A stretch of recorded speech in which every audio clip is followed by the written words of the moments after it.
Il-każi pożittivi ġodda qed ikomplu jiżdiedu hekk kif fl-aħħar 24 siegħa pajjiżna rreġistra numru għoli ta' każijiet ġodda, 221 każ.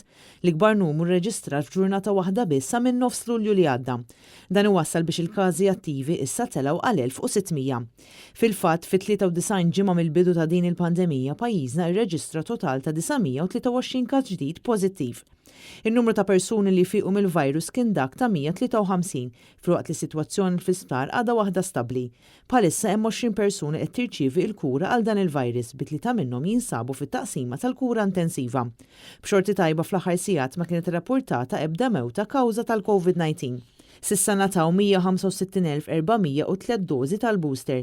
Bl-awtoritajiet tas-saħħa qed ikomplu jappellaw biex min għandu aktar minn 50 sena jieħu l-booster.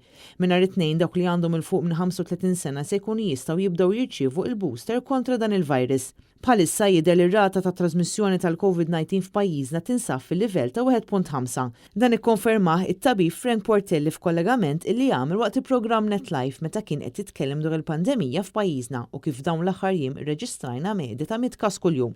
Dwar il-varjant tal-Omicron, it-tabib Portelli kkonferma li dan huwa varjant li jinxteret iktar malajr. Dan l-Omicron huwa varjant tal-virus li qed jinxteret iktar malajr. Qiegħed jimmultiplika ġofina, ġol-bniedem. 70 darba, iktar marġer. Naħsbu li mhux qed jinżel isfel fil-pulmun, imma qed jibqa' fit-trakea, jiġifieri fil-pajp il-kbir tan-nifs biex niftehmu u fil-bronki l-kbar jidher s'issa. Jiġifieri il-varjazzjoni dak li għamletlu li jinxteret iktar.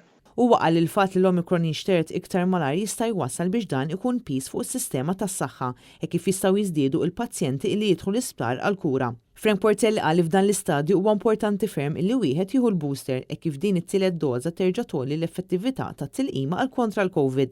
Huwa spjega wkoll x'inhuma s-sintomi tal-varjant il-ġdid tal-Omicron.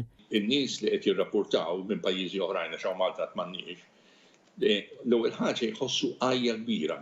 Jħossu l-muskoli juġawhom, għajja kbira, dik iktar ħaġa li qalu.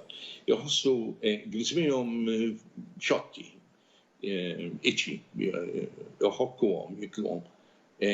Ikollhom id-deni bil-lejl, jierqu, tħossu ħafna għaraq bil-lejl.